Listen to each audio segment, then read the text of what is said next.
Welcome back to the Path to Better A1C.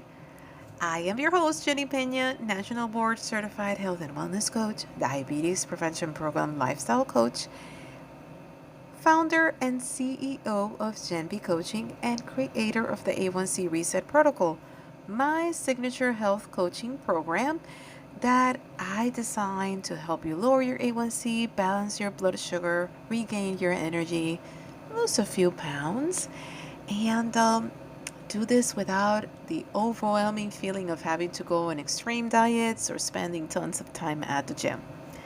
Now, today we are talking about something that so many people wrestle with.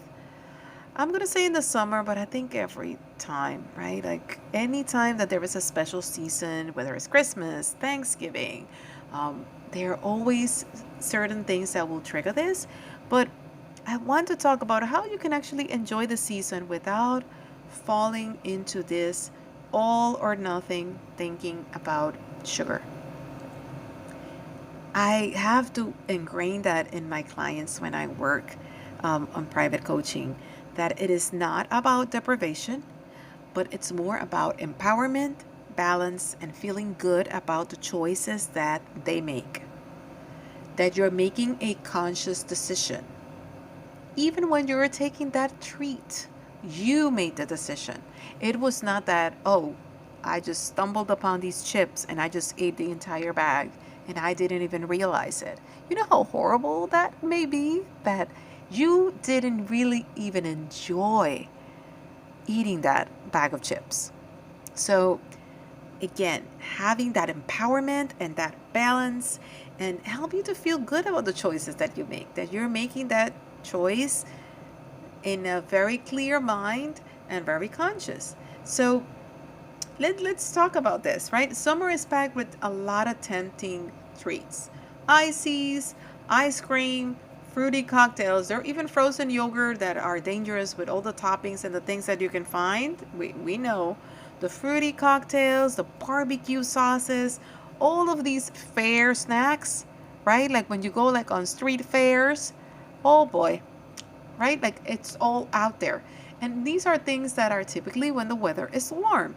And it's normal to want to enjoy these traditions. I am not an advocate of like wiping all the traditions out. But many of us have to worry about energy crashes, weight gain, feeling out of control. The fear is real, but so is the solution. You can enjoy summer. You can savor summer without sacrificing your health goals. So let's talk about it right now. Right? Let's go over it. And that's the hardest thing for a lot of my clients to even embrace. The diet mentality, the temporary fix that we are thinking that all these things are just temporary. I'm like, no, you have to live your life and still enjoy certain things. But we are going to practice this balance and this empowerment so that you can enjoy your life and still support your health and wellness. That is the whole point. Now, let's talk a little bit. And I know I talk a lot about that, but why do we crave sugar in the first place? Right? And that is something that we actually covered in the book club. And it was kind of an eye-opening. There was something that the author wrote about the connection with sugar and bakery and goods and love and comfort, and how we connect certain dishes to family celebrations, how some things are nostalgic because maybe our grandmother used to do that every Thanksgiving. And again, sugar can be linked to the comfort, the reward, the celebration, and it triggers dopamine, which is a pleasure neurotransmitter, right? So it creates that dopamine so that you feel good. And if you are stressed out, and if you are tired, and if you have not slept well, guess what you're going to crave?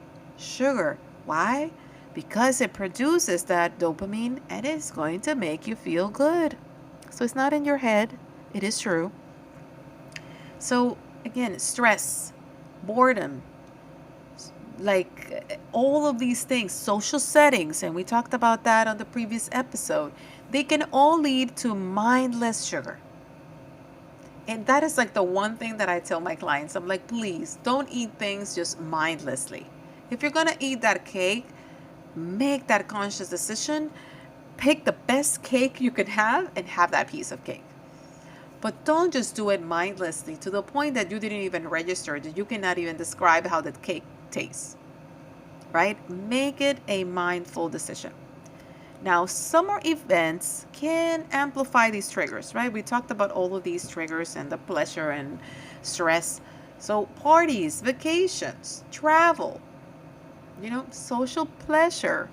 It's like a reward. I worked so hard. I deserve to have a drink every night while I'm on vacation. And I can tell you, alcoholic drinks, they do have a lot of different things that affect your body. Again, no judgment here. This is a place of no judgment. But the alcohol, and we will talk about that, it does have a strong impact on a lot of different systems in our bodies.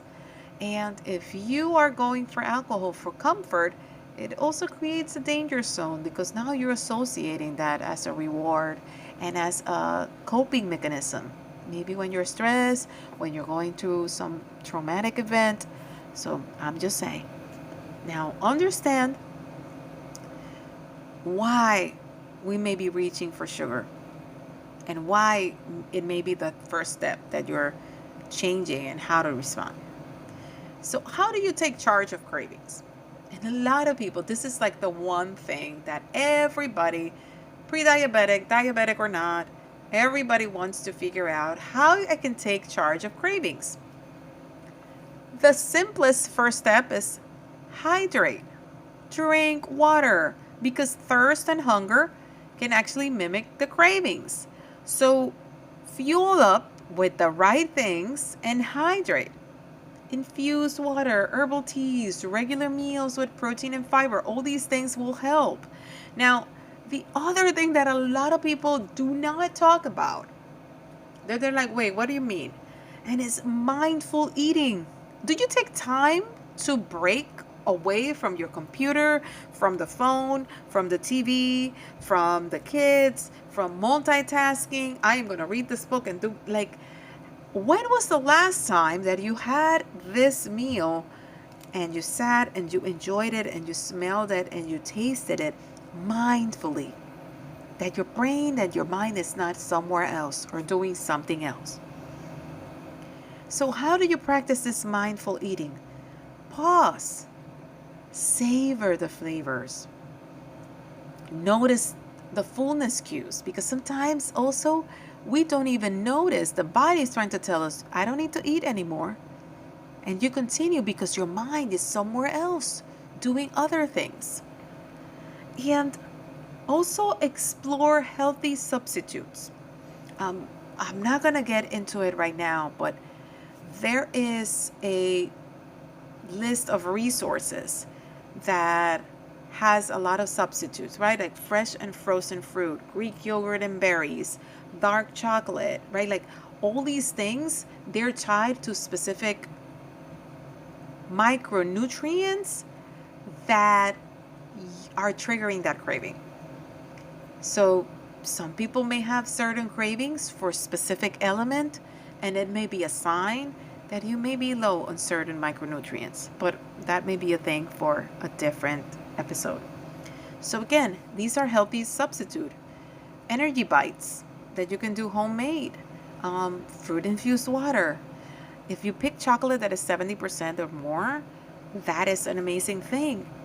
And also distract and engage. Sometimes, again, because we're bored, we're just thinking, okay, I'm just going to grab a snack because I have nothing else to do. Take a walk. Call a friend. Journal. Grab a book and read. Find a hobby that is not necessarily around food. And I touched on previous episodes on that, but plan ahead for events, right? Like if you know you're going to go, bring a dish, bring something. Make sure there is something that you can go and fall for that will support your health and wellness goals. Eat protein before you head out. Don't arrive starving. And Another thing to think about is addressing that emotional pull. Because sugar is a coping mechanism, let's admit. It's comfort, it's stress relief. So finding tools to manage your stress and finding different ways of finding comfort may actually help. Because sometimes it could be a fear of restriction, which is why I personally do not like to get my clients. I will never tell any of my clients, never eat this. I will just challenge a little bit about how does that support your goal? Because ultimately, that's what you want. Do you want more energy? Does that really support that? Can you have it just once in a blue moon? Would you be able to do that? And there's also a fear of missing out, right? Like, oh, this cake is so good and it's so unique. Trust me, there are tons of cakes. It's not going to be that unique. But we have that fear that we're missing out on something amazing. So some strategies, again, acknowledge your emotions. I know not everybody is into journaling, but journaling is a good way of processing your emotions. It doesn't have to be fancy. Sometimes it doesn't have to be paragraphs. Sometimes it's just getting these thoughts out will help you process and acknowledge, I'm really angry because of this happening. So it's not that you're hungry, you're angry. What can you do to shift that and process that emotion? Um, the other thing that I recommend is having a gradual reduction over time. If you have been doing something for a very long time, your brain is already thinking this is the way to go. It's going to be very hard for you to go cold turkey. Some of my clients have done it and have done it successfully, but not the majority. It typically doesn't work. So plan something gradually. It's the same, it's like anything. Any goal that I said, I always say, okay, what is a very first step that you can confidently start doing and committing that will take you and build up to that ultimate goal that you have? And develop healthy coping mechanisms. And I already touched a little bit on that. Breath work, mindfulness, talking to someone.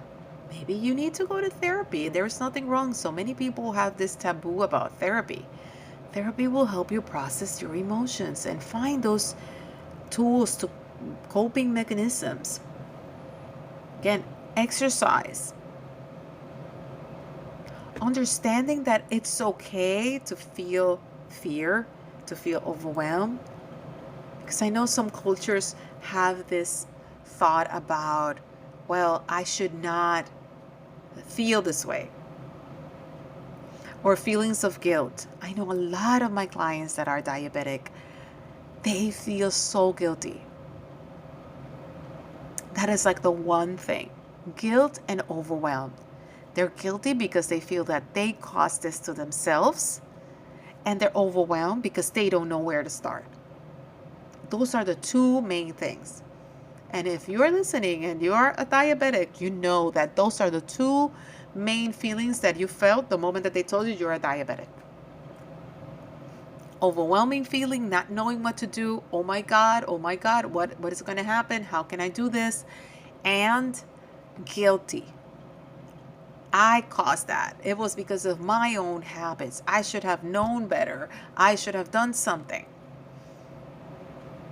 And while the medications and all these things help, and you're going to have now a doctor and support and all of that, I'm here to tell you that there are things that you can do, and that maybe there were habits that cause it, but you have today now to start shifting that back. So don't lose hope. And no one expects perfection. I don't expect perfection from my clients. And one treat is not going to ruin your progress. It's just those small, consistent steps and being able to bounce back to your routine that matter more. It is about making these healthy choices the norm. That's why I tell my clients, if you hate broccoli, please do not eat broccoli. If you don't like something, if you're not enjoying a food or enjoying a type of exercise, if you hate going to the gym, let's look for something different. Do not go to the gym. So, again, think about all of these habits, and when you're making the decision to incorporate something, mix it with joy. Find that joy. Tap into that benefit of, wow, look at how amazing I feel. I have a client that she was completely sedentary. Started on a treadmill, 5 minutes. 5 minutes, 3 days a week. This client, it's already getting on that treadmill 5 days a week, not 5 minutes, 5 days for 45 minutes. And she was able to say, and after she said it, she admitted, I didn't think that I would ever be saying this out loud, but I love exercising in the morning because it gives me so much energy. So you see how she's shifting that mindset of, oh my God, I cannot do this, I'm out of shape, to it just feels so good to do this. So that's the same feeling that you should experience when you're changing these habits. So think about that. And think about that. These healthy choices should be your norm.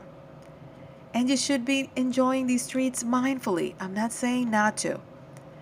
But you need to make a choice. Don't let pressure or outsiders or things like that make you have the treat. You are making the decision to have the treat. And if you're interested in exploring this idea even further for the hidden sugars and mindful choices, again, the summer book club, it's still open. I decided to make it asynchronous so you can join anytime and you will get the emails. And we're reading The Year of No Sugar together, and there is no strict schedule. I actually purposely decided not to make a weekly meeting or anything like that, and you can just join at any time. You get the Friday prompts and you move at your own pace, but you're gonna find so much. The book is funny, it's a memoir, and you're going to be open to being curious about sugar, how it sneaks everywhere, and what is the impact on you. So it's really about staying curious, noticing patterns, and choosing what works for you. I will put the link in the show notes. So again, summer is meant to be enjoyed. So make this season your break free from sugar extremes, not by avoiding everything that you love, but by approaching it with balance and applying mindfulness. So stay steady, stay kind to yourself, and keep moving forward. Continue to have a very sweet summer. Bye.